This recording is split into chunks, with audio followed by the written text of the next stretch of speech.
Okay, we'll go ahead and get started. So thank you all for coming. Thanks for coming to my talk. It's a pleasure to be here in New York City in front of all of you. I know your time is precious and I appreciate the attention.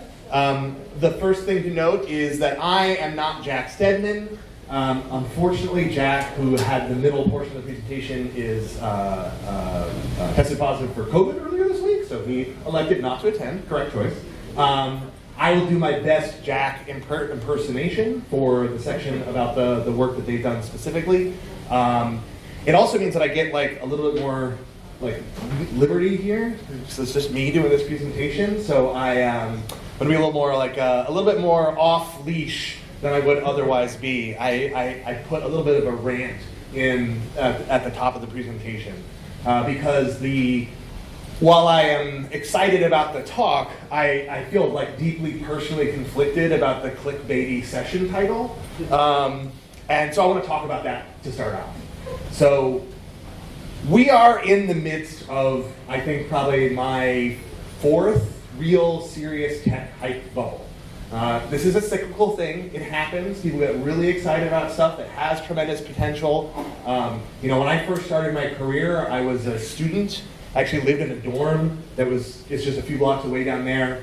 1999, I was working for a really fly-by-night kind of startup operation that had an office on Maiden Lane just over here. And that tech bubble was a really interesting and exciting thing to be a part of. And I learned a lot. I got to apprentice with a bunch of great people and learn how to build the internet. But I also got to watch like a bunch of crazy stuff that didn't pan out happen and learn some things about business practices along the way. AI and personalization. So AI is driving the hype bubble, but personalization has been like this ultra aspirational thing for the web forever. And there's tons of there's probably been 3 or 4 different personalization mini hype bubbles that have gone around. So this is kind of like, it's the chocolate and peanut butter of tech hype. Get the robots to personalize your website and just fully automate everything. It'll all just work. We're going to talk about that. I want to talk about personalization just to bring some data to bear. This is from the most recent October of last year, so they're going to refresh this, but it's probably not going to tell a radically different story. The most recent CMO technology survey on where are you with personalization. Less than 20% say we aren't doing it and have no plans to do it. I mean, they're being honest. There's probably more that are actually in that boat. Because there's another chunk of people just above that, I believe it's 24%, who want to do it, but they don't have any budget. And that's where a lot of people are stuck aspirationally. There are people who have plans and budget to do it, but aren't really doing it now. And then there are people who are actually doing it. And in my experience, even in that top 20% of people who are actually doing it, what are they doing with it? How active is it? Is it a real thing, or is it kind of shelfware? Are you stuck in the crawl, crawl, crawl implementation pattern? There's a lot of people that are there. So there's this is one of the perennial shiny objects in the MarTech stack. It's made for hype. And then of course AI, right? So AI, relatively new. This really wasn't something that marketers were thinking about even 2 years ago. And so there aren't that many groups that have much experience working with it. You get to 2 to 3 years, and that's like 15% of the respondents. And beyond that, virtually none. And so this is the new entrant onto the scene, and it's recycling and redriving a whole lot of things. I don't know, Pantheon has its roots and headquarters in Silicon Valley, and it started to feel like 2 years ago, people would just start rubbing AI on whatever their existing product was, just to get people interested. And RFPs started asking for providers to do that, and investors started looking for that. And there's a lot of stuff that's awesome that we're going to talk about, but there's also a lot of stuff that was what do you get when you rub some AI on an existing project? It might get worse. So we gotta be honest about that. I just want to give an example though of why people get so excited with this stuff. So let me see if I can just hit play. No, back.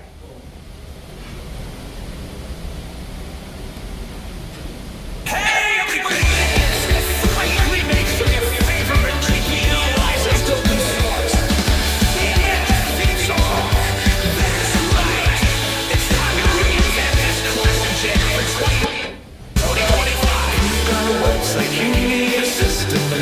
magic content. Drupal.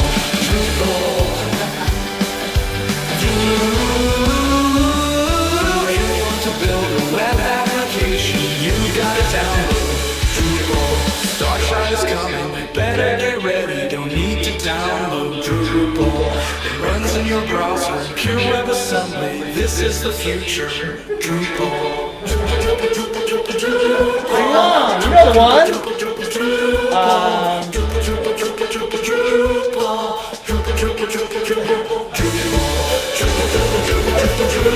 And it goes on like that.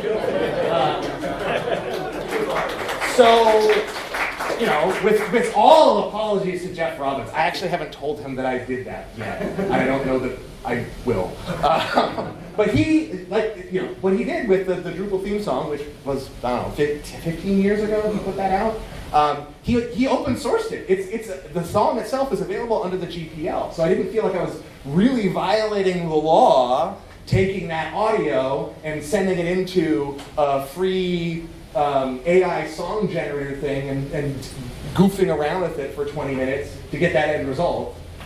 This is like something I went to a dinner party with my neighbors, and like the neighbor was, you know, showing me this on her phone. I was like, wow, that's actually kind of cool. That's pretty interesting, and it is. It's like an amazingly, like, it's a very impressive parlor trick. And the problem is that a lot of what we have with AI now is just these parlor tricks, right? So all of my images here for the talk I generated using Midjourney, and so I'm just like, hey, show me the height bubble, and that's what it does. It shows you the height bubble. The problem is that, like, we're gonna run into a reckoning with this stuff. Like, I was here living in New York. I graduated college in the beginning of 2001. And the tech bubble, like, collapsed in the next year.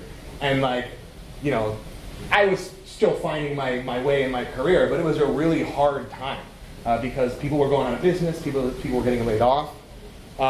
In the AI industry, the valuations that have been attached to these companies are like, you know, the auto-generated Drupal song is awesome, but it's not worth $150 trillion. And the expectations for this stuff are just so overinflated. There has to be a correction, right? This guy who I like a lot, Ed Zitron, has a long article about, like, the financial realities of, like, you know, how unprofitable this stuff is now and how much it's, like, just based on next year there's going to be the thing that breaks through, and it doesn't seem like there's actually going to be that thing. And I think anytime you have a CEO who's, like, got gray hair, but now he's wearing biker jackets and he's signing people's chests, like, that's a bad sign. That indicates that something is out of whack.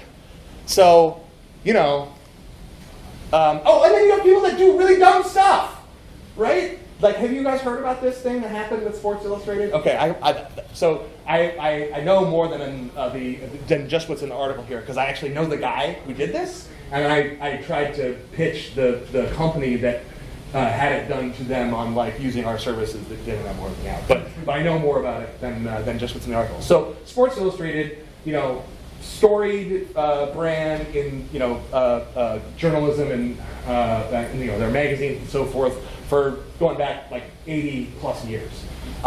They actually licensed their brand out to another company called the Arena Group, which has kind of like a collection of magazine brands that they operate digitally. They have like Parade magazine, they have, oh gosh, there's like 4 or 5 others that you recognize, and then a whole lot in the long tail. It's like Town and Country for Western New Hampshire magazine online.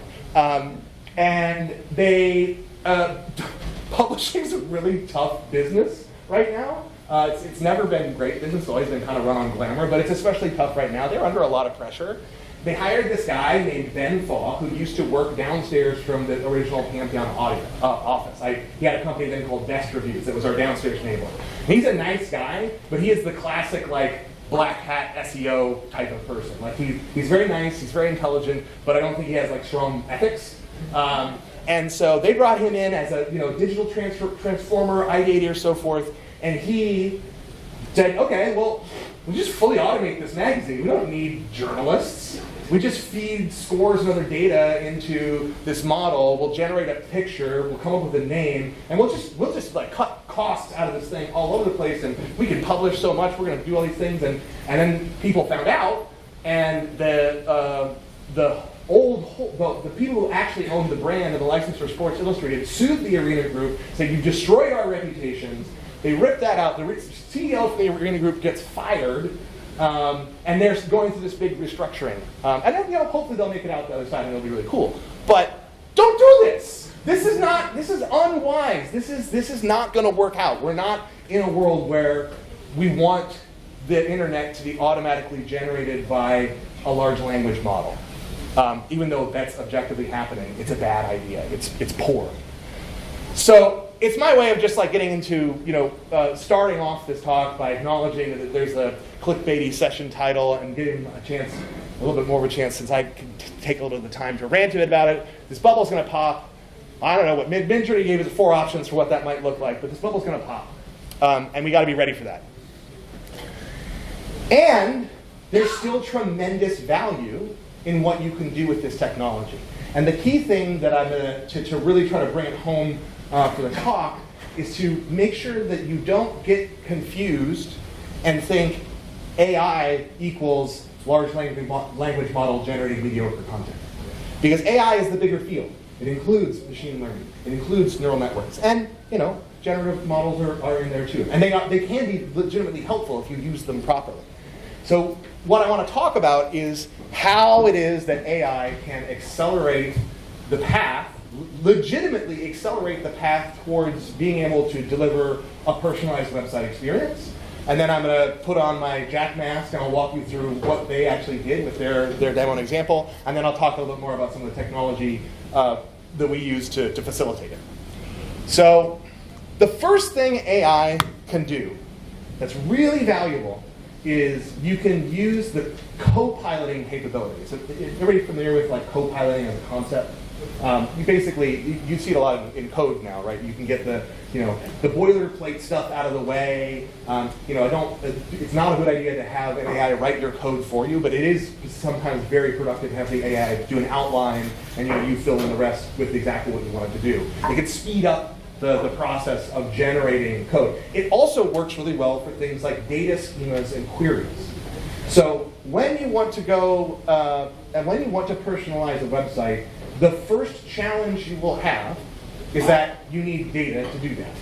And there's probably data within your organization somewhere, but it's not currently connected to the web, which means that you're going to have, you may have other problems too, which we'll get into later and help, but like this is kind of the first thing. You'll get really excited about the personalization project, and then it's like, okay, the starting line for this is actually down the block, around the corner, and 5 miles that way, because you got to go find your data engineering team or whoever manages that stuff and figure out where it lives and what you can do with it.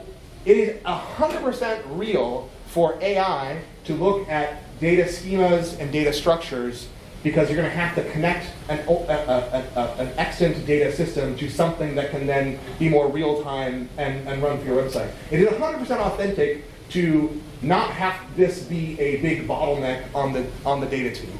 Having gone through this internally at Pantheon as we've developed a data practice, right? When we need the data engineers have to get involved in doing any kind of project, it's like, well, okay, plan ahead for next quarter or 2, because that team's really busy. And the ability for AI in co-piloting to essentially make data integration a 1 afternoon project versus like a 6-week project that you schedule 6 months out can get you up and running, get the ball rolling towards the goal of these types of projects way quicker. I mean, the death of all personalization projects that I've witnessed, sometimes it's like crappy tech, but more often than not, it's just the complexity of what needs to get done and the amount of pre-work and preparation that has to go into it means that like the kickoff for the project and the point where people realize any benefit are so far apart that sometimes the same people aren't even there anymore. Like the person who brought the thing in and got it going, they've moved on by the time it's going to come back around to them to really work on it. So this accelerates those early stages. Here's another problem you're going to run into. If you want to be able to leverage the behavior of the people who are visiting your website as part of your model for how you want to personalize, which you should, you're going to need consistent and pretty universally applied content categorization. I love Drupal's taxonomy system. It's a lot of fun to work with. I know of one customer who really does have it universally and consistently applied in a complex case, not like when there's just a few pages on a blog or whatever. And that's because they have a full-time person enforcing content categorization. It is a full-time employee's job. Someone with a library science degree is making sure that the taxonomy is the same across all the things and that it's being applied properly, correctly. They train people, they audit, and as a result, they have really great content categorization. Most organizations don't have that full-time employee. Their web stuff is kind of spread out in different places, run by different teams that, again, because people come and go in their careers, may not even know where the origin of some of this stuff is. I talked with Jeff Eaton a little while back. He's got his super cool consulting practice where they just do content strategy, basically. And they did a project for Red Hat, IBM, to review something, and the conclusion of the project was they needed to delete 80% of the content that organization had because they couldn't tell if it was correct or useful, or in some cases, what it even was intended to do. So they just ended up nuking 80% of the content. How much time and effort went into creating that? Because it was older content. It wasn't made by a generative model. So content categorization is actually something that these tools are good at. You can go outside in. It doesn't matter. You probably have content that's not managed by a CMS at all that needs to be a part of the story, ideally. Content categorization, you can go outside in and just do what all do essentially what a Google search index does. They make all those same raw materials available in their cloud, and you can make sure that your content gets categorized 100% of the time. Now, this might not be, you might still want to have a human checking up and following through or adding special categories that the AI isn't going to catch on to because it's pretty naive. But this gets you, especially if you're trying to start a project, right? Okay, we waited 6 weeks to get the data pipelines going. That's getting there. Now we have 300,000 pieces of content that we have to categorize. That's just going to stall the project forever. But it could be done overnight with this. And it's not going to be perfect, but it's if it's 85% there, then and at volume, statistically, it starts to provide a lot of value. So again, gets you up and running much more quickly.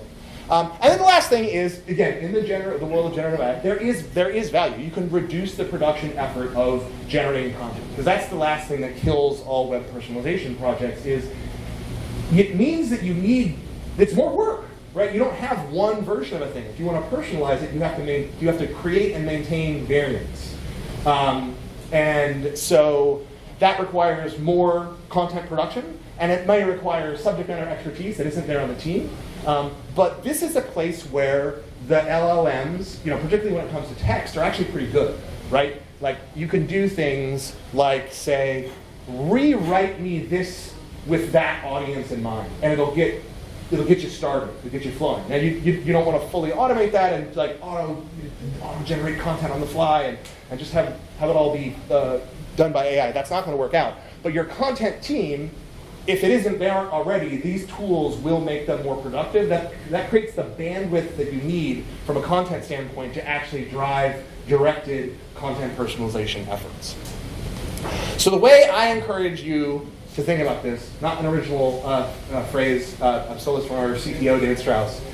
AI, in its current iteration, is not artificial intelligence. It's not going to be generally doing things. It's not really reasoning. It's not thinking, despite what ChatGPT's latest version likes to suggest with their user interface.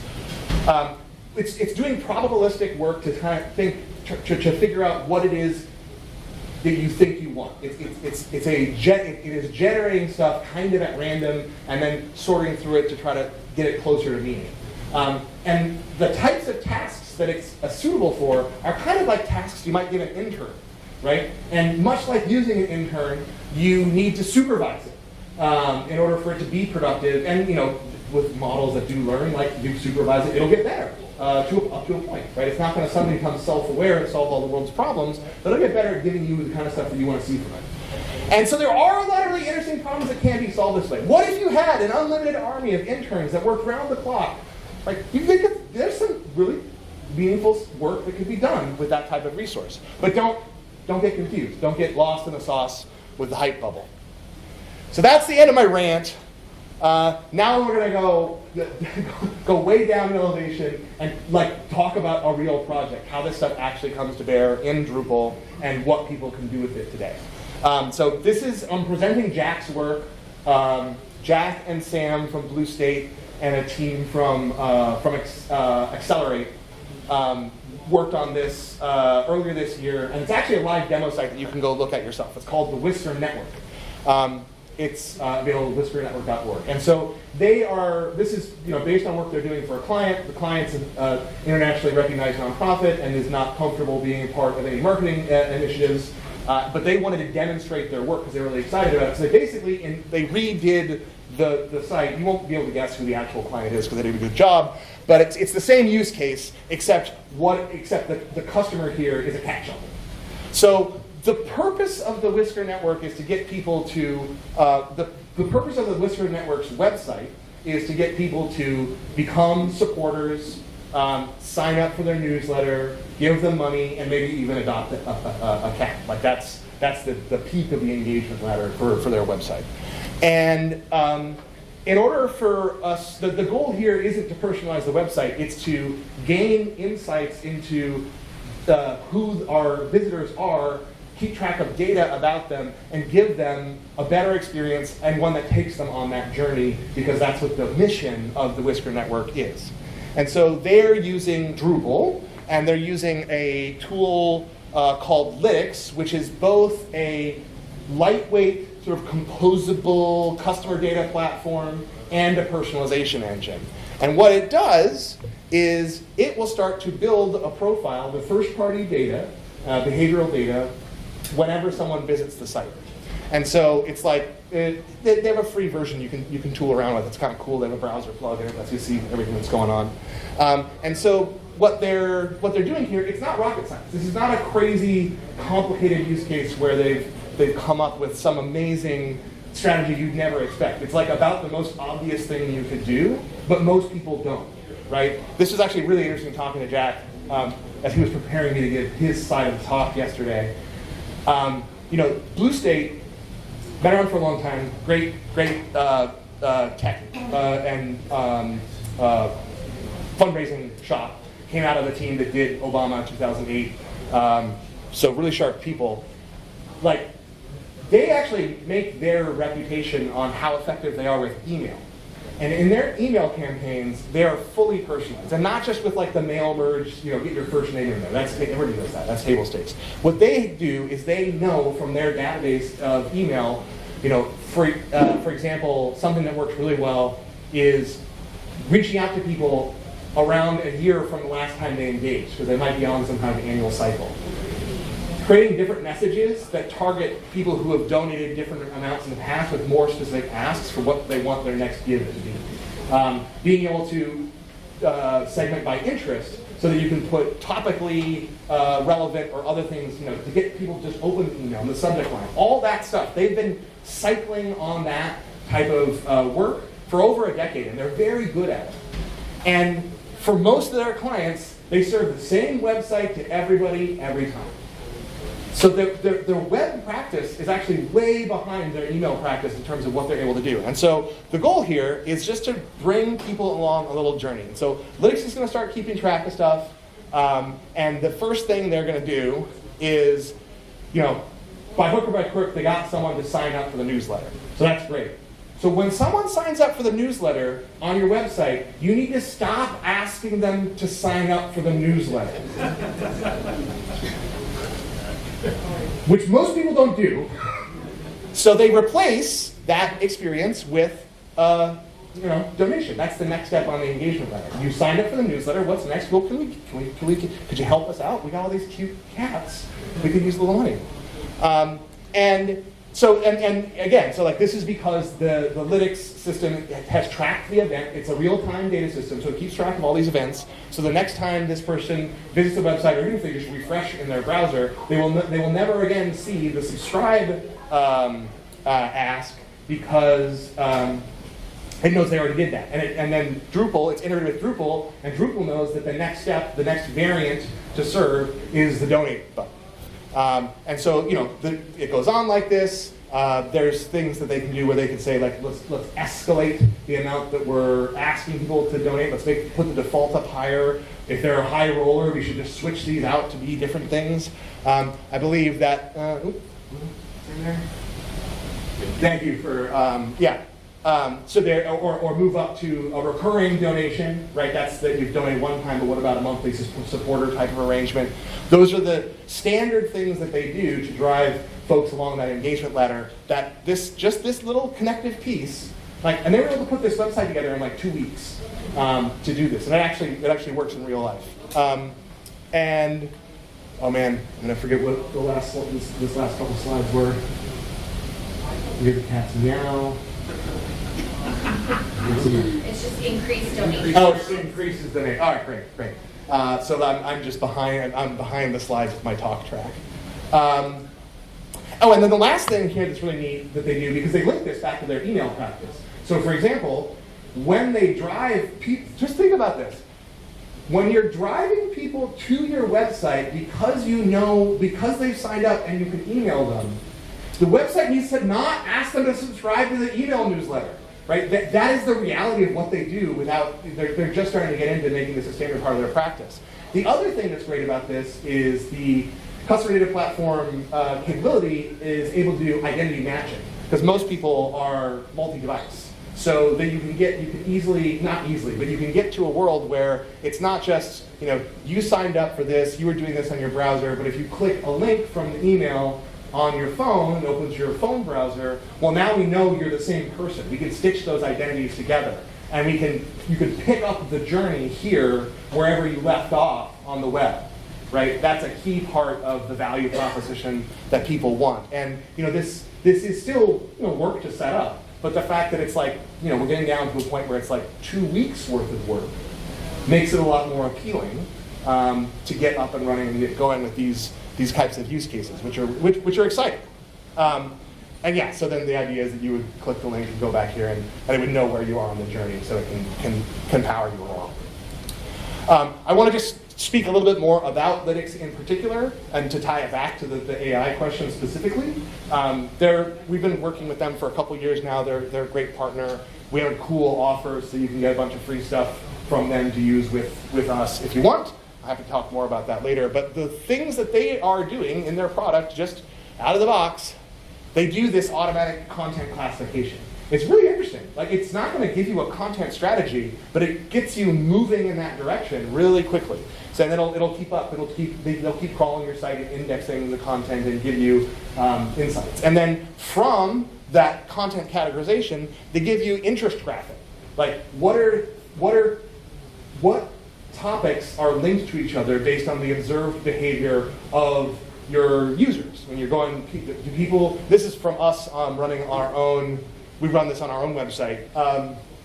And so not surprisingly, Drupal is one of the top content categories on the Pantheon.io website, but it's very interesting to see what other categories people who are interested in Drupal are also interested in. There wasn't anything super surprising in there, but it was interesting. And then, we can use this information to create audiences, to create collections of content, to sort of develop a richer understanding of what we have to work with from a content perspective, and then make our website more engaging for customers. The last thing they have that is pretty cool is they have a zippy content recommendation engine. They have a whole enterprise side of their business where people will customize this to the nth degree, but the one that they give you for free out of the box works pretty well. And basically that gets you you can go all the way down to one-to-one individual content recommendations, or you can tailor it to an audience you've created based on either the things you know about them from your own data sources things you've observed about them from their browsing history. Are they a repeat visitor? Are they a content finisher? Or things you're able to do that are more topical, like, hey, we know these are Drupal people, so we can, get the, recommend them content from the Drupal collection and so forth.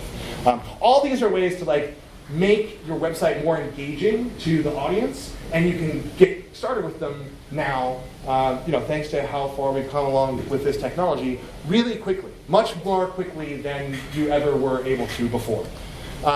So they have a Drupal module and a WordPress plugin, and we've got some experts that can help with any questions you might have, but just wanted to put a pitch in for them. There are many other great advances in kind of this area of data, because like the things that the AI is quite good at is pattern matching and pattern analysis. And that's really what this comes down to. It's like personalization is about being able to bring together relevant content with an insight about your audience. And it's what the holy grail everybody always looks for. It's the right content for the right visitor at the right time. And the things that get in the way, some of the nuts and bolts, blocking and tackling, of getting all those things connected, AI is helping out with that, machine learning is helping out with that. Identifying what those insights are, like on the analytics side, there's a bunch of great tools that are coming along that way. And yes, like you can generate interesting images and cool stuff with this as well. But don't fully automate your website. It's not going to work out, even if it's tempting. That's all I got. Thank you. I'm happy to take any questions.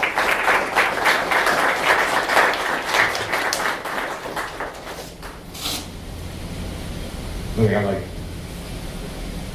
a few minutes, or we can all just break early. Yes? Does something like Linux conflict with privacy, cookie settings? That's a great question. Does something like Linux conflict with privacy and cookie settings? There is definitely risk when you get into the world of setting up and managing customer data that you will run afoul either of legal regulations, or you'll set something up that that ends up kind of running into where the devices and the software is going in browsers from a privacy standpoint. I was on site with a customer here in Midtown yesterday. They're in publishing, and they woke up 2 weeks ago and found out that none of their newspaper properties ads were loading on iOS, thanks to the most recent update. And it has to do with the way that they structured the serving of the ads. And it's like an emergency for them, because like that's where they make their money. So you have to be deliberate about how you approach these strategies. I will say Linux and many others like Treasure Data have really differentiated themselves as like they're sort of like the next generation of this technology. They've really differentiated themselves by being very privacy forward and really emphasizing the first party chain of cookies and data and scripts and tags and stuff. There's still like, the reality is, so that's going to help you, stay on the straight and narrow from a legal standpoint. People who have like privacy plugins dialed up to 11 are just, this stuff won't work for them. So the other thing is you want to make sure that like the experience isn't dependent on this. Like if it degrades gracefully. And Drupal developers are actually fairly familiar with that, because almost anything we've built in Drupal that relies on JavaScript, there's always a fallback. So it's not without risks, but there are best practices to follow that are, they're best practices for Yes? I wonder, by the way, I love your slide on artificial interns. Yeah. I've been actually saying that a lot, because they're like a really, really smart person who just doesn't really know the job. So I was wondering, so I work in higher ed, I use ChatGPT, I use Claude, I use the paid ChatGPT, I've turned off the privacy, but even so, I wouldn't put a list of alumni, I wouldn't put a list of students to process. And I'm just wondering if you have any best practices or any ways to go about the FERPA and Yeah. So the and apologies to like I'm a little sensitive around the artificial intern thing, because I didn't have. I'm sorry. Yeah. I'll correct myself. No. Because I did have one person who was an intern at one of my talks where I used that same phrase, and I got a little offended.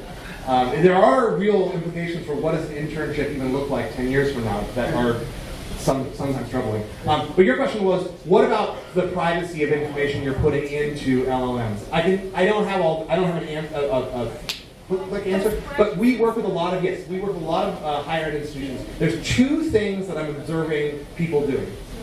One, the IT orgs at some of these institutions are moving it out of the cloud. They're actually interested in bringing, for these types of workloads specifically, bringing it back to an on-prem solution because they can resolve their concerns around privacy. They can also improve, for a lot of the applications you want to do, not necessarily for the web, but more broadly with AI, the latency and like the speed at which you can make requests and get a response is actually, that matters a lot as to whether it's going to be successful. And so having something that's on your local network that you know has dedicated power, processing power for you. I mean, it's also a way for them to get a bunch of budget and like, do a cool project. But that's one thing that's happening where people are actually investing in an on-campus AI capability. The other thing that they're doing is there's a couple different schools that I know that are working on essentially a wrapper around all of these models and APIs, so that what they're basically doing, and one of them actually using Drupal to build this. They call it the AI workshop, and like it's their own web experience that they manage that you go to, that then through which people can access all the various models. And what this does is it makes sure that they're using the license, the API, and so forth, that the institution is set up, which gives them the privacy, they negotiated through the privacy concerns at the high level. It also creates an audit trail of everything that's done, every question that's asked and its answer, so that if there is ever a concern, they're able to react appropriately. So that's the long story short, two things: bringing it back on-prem or creating a kind of a wrapper around the cloud service that gives them the confidence that and this is like specifically because they're like, in the latter case, they're like, we want to open this up to students. And like, they're going to do some irresponsible things. So you just have to be prepared for that. Yeah? Yes? Can you give me some specific use cases beyond fundraising for Lytics? Oh, some specific use cases beyond fundraising for personalization, like with Lytics. There's another project that it's not as far along as the Whistler Network. The true client behind that is, I think they're going to launch this fall. It'll be cool. We'll be able to talk about it publicly then, I hope. There's another project with a relatively small school in New England, where, I mean, universities have a really challenging job on the web because they have such a really wide diversity of audience. And you have some of your main touch points. It's like, that's the problem. It's like one website, like trying to be all things to all people is really, really difficult. So there's a project that we have that's underway. It's not about fundraising per se, although maybe they'll get there down the line, but it's really about being able to identify, is the visitor in one of three audience buckets: a prospective student, a current student, or an alumni, and then having different journeys for them. I'm pretty sure the alumni journey ties in with fundraising somewhere down the line, but they're not there yet. It's really just the goal of it is to increase the relevance of the experience for them, and then I think the main driver is it's a smaller school that's struggling with enrollment, so they believe that they'll be able to boost enrollment by being able to cater to identifying first, it's a prospective student, so we need to treat them differently, and then maybe even beyond that, and they seem to be interested in athletics, so let's make sure we're surfacing the stuff that gets them most excited about coming. That's still earlier along, but it's another high-ed kind of example. Really, I mean, the other way I talk about this is, whomst among us has struggled with the shame of knowing that there is a carousel or slider on their homepage. When you have lots of people with great content but they're going to hit different audiences, the compromise in that is often just to kind of like put it all up there. that is a great example of like where you could start with something like this. Like just getting the carousel is probably not enough value to do the whole project, but it's a super tangible example of what you might be able to deliver differently. And the thing is, these really obvious things work, right? Like on the Whisker network, we'll see, because they haven't gotten it live yet, we don't have real data, but they're repeating a pattern that they know has like a 30 to 35% lift when they applied it to email. Right? It's very obvious, and when it's done and executed properly, it does work. So putting the right content in front of someone, you only have a few seconds to catch their attention and decide if they want to even read more or engage further. If you get the right stuff up there, a higher percentage of those people are going to take the next step. So what I'd encourage everybody to do is don't think too big, don't think too complicated. Try to think of the simplest and most obvious thing you could do, and do that and get it done well and quickly, and then you can see the value of it versus letting the idea of personalization turn into a boiling the ocean type of problem. Sorry, long-winded answer, but there you go. All right, thank you all. Good to see you.